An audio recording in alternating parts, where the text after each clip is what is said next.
Imagine a teacher in whom everyone places complete trust, exceeding all imaginable limits.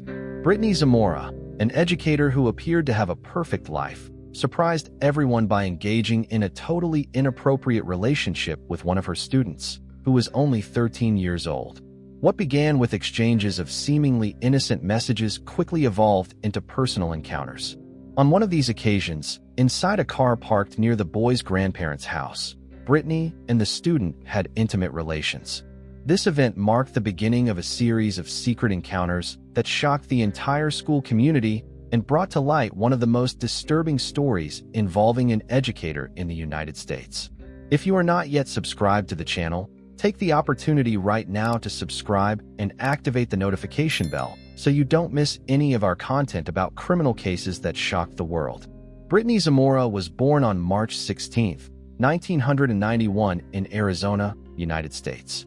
In 2018, when the events that shocked the community happened, Brittany was 27 years old. She was an ordinary young woman with a promising life, married for 3 years to Daniel Zamora, a man she had known since her school days. They lived an apparently happy marriage and were in love with each other. Together, they enjoyed creating special memories, such as when they practiced hang gliding, one of the couple's favorite activities. Brittany always showed herself to be a person full of life, cheerful, and focused on her personal relationships. In addition to her personal life, she had an exemplary academic record, graduated with honors from Arizona State University, both in undergraduate and master's degrees. She was a dedicated teacher loved by many. Her career began to take off in 2016 when she started her work as a teacher at Little Tom Elementary School, where she was well evaluated. Her potential caught the attention of a principal who invited her to join his team at Las Brisas Academy, a renowned institution in the city of Goodyear, Arizona. It was there that, in 2017, she began teaching English to 6th grade students. Everything indicated that Brittany had the perfect life, a promising career, a stable marriage, and a passion for life and her profession. However, in early 2018, her life took a completely unexpected turn. In early February 2018, after a class, Brittany Zamora sent a message to a group of students informing them that she would be absent the next day and suggesting that, if they got bored, they could send her messages. What seemed to be an innocent interaction quickly turned into something much more serious. One of the students, just 13 years old, took the opportunity to start a private conversation with Brittany. From that moment on, the two began to exchange messages frequently. Within a few days, the conversations intensified, and they moved their contact to Instagram Direct, a more private space. The relationship soon went beyond the virtual realm. The first physical contact happened during a farewell in the classroom when the student was the last to leave. Brittany held him during a hug and kissed him, marking the turning point in the relationship. The messages exchanged between Brittany and the student grew in volume and intensity, culminating in meetings outside of school. The teacher went as far as meeting the boy in front of his grandparents' house one night, where the two had physical contact inside the car. These meetings and messages gradually ceased to be a secret just between the two, as classmates began to notice the unusual behavior. The first physical encounter between Brittany Zamora and the student occurred on the night of February 16, 2018. After several exchanges of messages, Brittany asked the student where he was. He replied that he was at his grandparents' house, and she suggested a meeting that same night. Brittany parked her car a bit distant from the grandparents' residence. The student, discreetly leaving the house, walked to Brittany's car. This meeting became a crucial moment in the unfolding of the case. The teacher and the student had intimate relations inside the car, marking the beginning of a series of inappropriate encounters between them.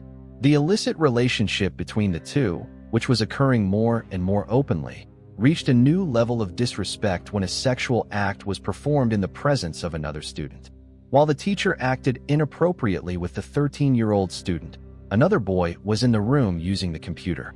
This second student, who witnessed the act, reported in his testimony to the police that he felt completely uncomfortable with the situation. Brittany, according to his report, did not take her eyes off him while maintaining physical contact with the other student. This dangerous and reckless behavior within the school environment contributed to the spread of rumors among the students. The situation escalated to the point where other students began to comment on Brittany's preference for the student, mentioning that she frequently favored him in the classroom and allowed him to escape more severe punishments. This evidence culminated in a formal complaint presented by students to the school administration. Rumors about Brittany Zamora's inappropriate behavior with the 13-year-old student began to circulate among Las Brisas school students in March 2018. 3 students formalized a complaint to the school administration, detailing the improper relationship between the teacher and the student. The complaint mentioned Brittany's clear preferences for this student, with accusations that she favored him in the classroom and allowed him to escape punishment. The school principal, Timothy Dickey, who had invited Brittany to teach at the institution, received the complaint and initially decided to conduct an internal investigation. He began to discreetly interrogate some students to obtain more information. Although he initially did not obtain conclusive information, Timothy Dickey recorded observations in his incident notebook, noting Brittany's favoritism toward the student and the suspicions of other students about the relationship between the two. During this period, Brittany became aware of the rumors circulating in the school. She approached the principal and, in tears, denied all the accusations, stating that the students were lying. Brittany declared that her career and her marriage were the most important things in her life, and that she would never put everything at risk for something like this. Despite her statements, the principal continued to closely monitor the situation, without, however, acting more energetically, which would later become a critical point in the investigations. The students' parents began to notice different behavior in their son, who seemed more introverted and constantly attached to his cell phone. To investigate what was happening, they installed a monitoring application on the young man's device, configured to alert them when certain words were used in conversations. Noticing the frequent use of the word baby, the parents discovered that these messages were being exchanged with the teacher via Instagram. This led them to confront their son, who confessed to the intimate involvement with the teacher. Immediately, the parents made the decision to report the case to the school and the police authorities. They met with the school principal and the police the next morning to present the evidence of the conversations. The principal initially did not reveal that he already had suspicions and information about the teacher's conduct. Although the principal was already aware of previous rumors, he did not reveal this during the meeting, preferring to act as if he were discovering the case for the first time. Shortly after the meeting, he warned Brittany about the situation, which generated a call from her to the students' parents in an attempt to ease the situation. However, the parents maintained their position and proceeded with the formal complaint. Later that day, the teacher called the students' parents, trying to minimize the situation and prevent the case from going forward, but they remained firm in their decision. This action was a crucial point for the arrest of Brittany Zamora and the beginning of the formal investigation that led to her conviction. After the meeting with the students' parents and the formal complaint to the police, Brittany Zamora was arrested on March 22, 2018. The arrest happened while she was leaving the school, and the teacher was taken directly to the police station. During her initial testimony, Brittany cried a lot and asked the police officer if the case would become public, but he could not guarantee that this would not happen. The media quickly became aware of the situation, which led to extensive news coverage. The case of Brittany Zamora gained great notoriety in the media from the moment it was revealed to the public. The teacher, who was previously seen as a promising young educator, came to be portrayed as a predator. The media coverage was intense, with means of communication from all over the country closely following each stage of the judicial process. Several programs and reports brought to light sordid details of the case, such as the messages exchanged between Brittany and the student, as well as the disturbing testimonies of witnesses. Although Brittany had the right to defend herself, she preferred to use her right to remain silent during most of the interrogation. She spoke about her husband, saying he was the best husband in the world, but avoided going into the details of the events that led to her arrest. From that moment, Brittany remained detained until the trial, and her life was completely transformed, being considered a predator by the media. In court, Brittany initially denied all accusations.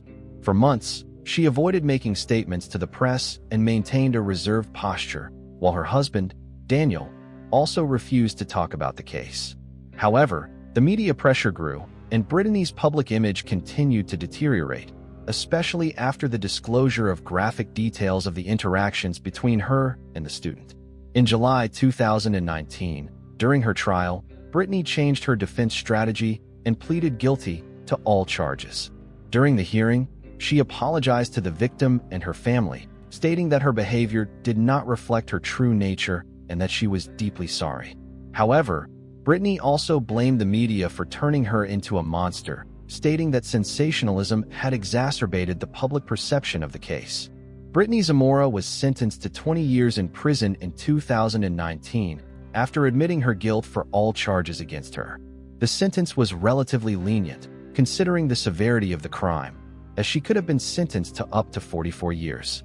However, the fact that she was a first-time offender with no criminal record and her confession of guilt contributed to the reduction of the sentence.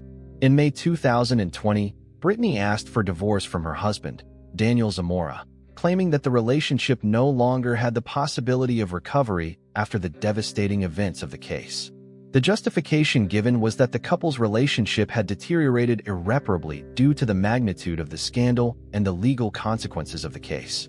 Until then, Daniel had remained by Brittany's side, offering support throughout the entire judicial process, even publicly expressing that he believed in her innocence. The divorce request raised suspicions that Brittany might be trying to protect Daniel from the legal and social repercussions of his involvement in the case, or that she was seeking a new beginning, free from the bonds of matrimony.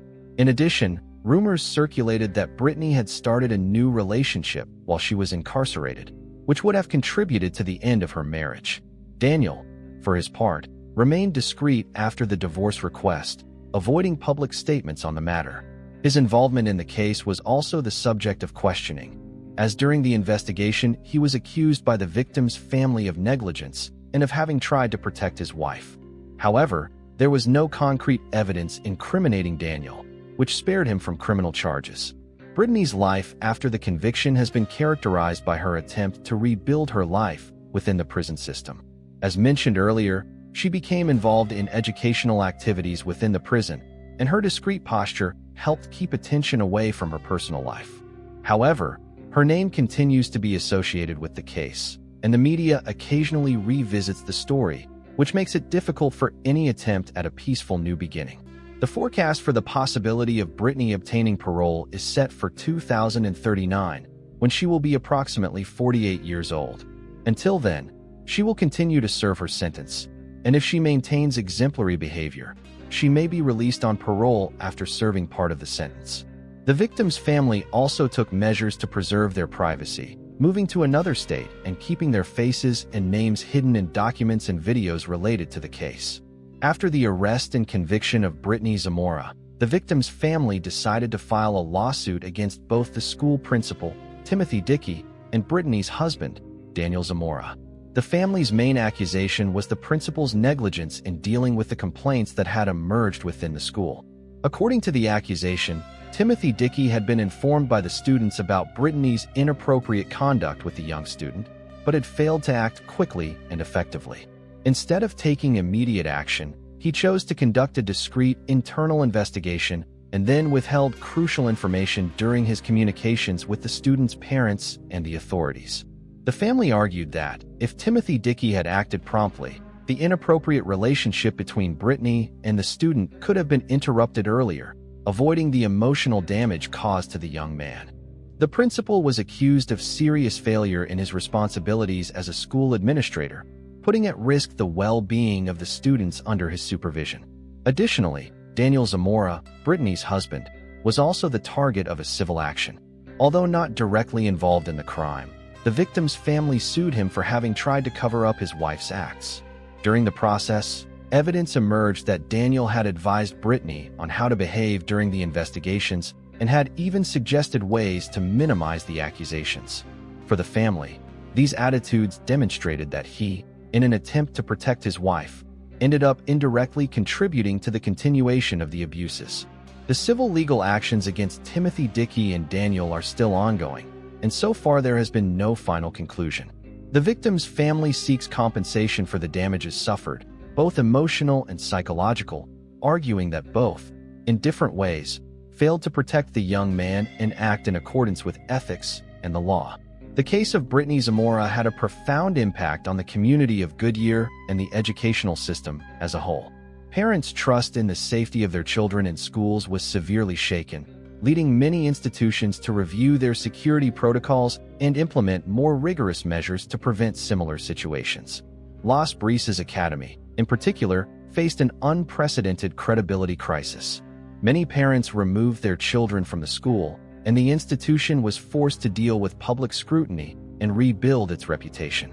The case also raised important questions about proper supervision of teachers and the need for more efficient channels to report suspicious behavior. In response to the scandal, several schools in Arizona and other states implemented stricter policies regarding communication between teachers and students, especially through digital platforms. Many institutions completely banned contact via social networks between educators and students, and others introduced more comprehensive monitoring systems. The case also served as a somber reminder of the dangers of abuse of power in educational environments and the importance of educating both teachers and students about appropriate boundaries. Training programs on professional conduct and ethics were reinforced in many school districts, with special emphasis on the protection of minors. For the broader educational community, the case of Brittany Zamora became a case study on what not to do and how not to act when there are suspicions of inappropriate behavior. The failures in the initial management of the complaints highlighted the importance of acting quickly and decisively when any suspicion of abuse arises. The case of Brittany Zamora left several important lessons for parents, educators, and school administrators. One of the main ones is the need to maintain open channels of communication with children and to be attentive to behavioral changes that may indicate problems. The parents of the student involved in the case only managed to discover what was happening because they noticed changes in their son's behavior and took measures to investigate. This parental vigilance was crucial to exposing the situation and preventing it from continuing. Another important lesson is the need for effective and safe reporting systems in schools. In this case, although the students reported their concerns to the principal, the response was inadequate. Many schools, since then, have implemented anonymous reporting systems and clear protocols to investigate allegations of inappropriate behavior.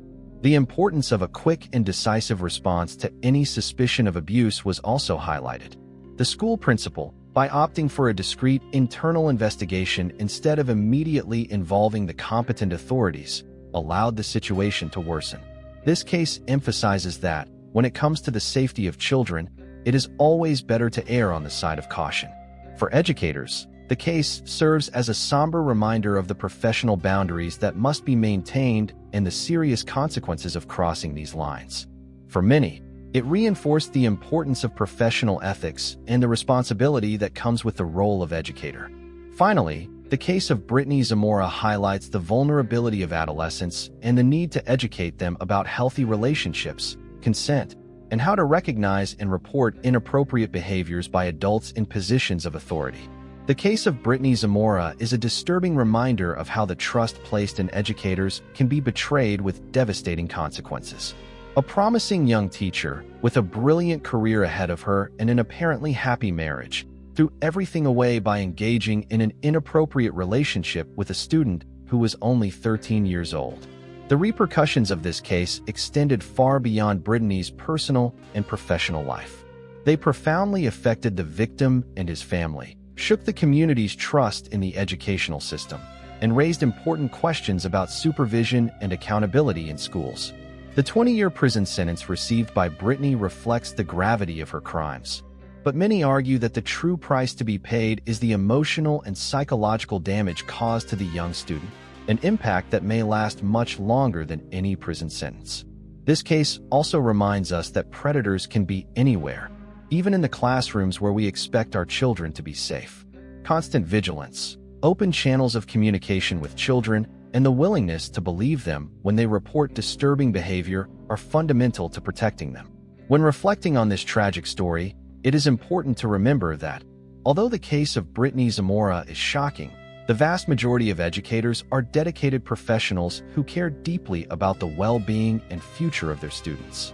However, Cases like this serve as a reminder of the need for continuous vigilance and robust systems to protect the most vulnerable in our society. If you've made it this far, don't forget to leave your like, subscribe to the channel, and activate the bell to receive notifications about new videos. Share your opinions about this case in the comments below. Do you think the sentence was fair? What do you think about the actions of the principal and the ex-husband? Your comment is very important to us. See you in the next video.